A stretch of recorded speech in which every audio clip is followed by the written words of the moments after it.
বাসা পরিবর্তন করার ক্ষেত্রে এসির যে বিষয়গুলো লক্ষ্য রাখা জরুরি। প্রাত্যহিক জীবনে বিভিন্ন কারণেই বাসা পরিবর্তনের প্রয়োজন হয়, আর তাই নতুন বাসায় এসি স্থাপনের ক্ষেত্রে কিছু বিশেষ সতর্কতা অবলম্বন করতে হয়। চলুন জেনে নেই বাসা পরিবর্তন করার ক্ষেত্রে এসির যে বিষয়গুলো লক্ষ্য রাখা জরুরি।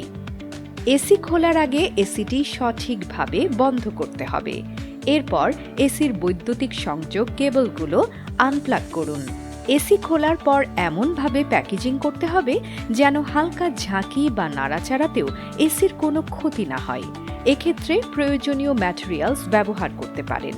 নতুন বাসায় এসি স্থাপনের আগে ইনডোর ও আউটডোর ইউনিটের জন্য উপযুক্ত স্থান নির্বাচন করুন। এরপর সার্ভিস এক্সপার্ট দ্বারা আপনার এসি নতুন বাসায় লাগিয়ে ফেলুন। ওয়ালটন এসি টিপস অ্যান্ড ট্রিক্সের পরবর্তী পর্বে আমরা জানব কিভাবে ওয়ালটন স্মার্ট অ্যাপ্লায়েন্স ফাংশনের মাধ্যমে ভয়েস কমান্ড দিয়ে এসিকে নিয়ন্ত্রণ করবেন। Walton air conditioner, comfort without compromise.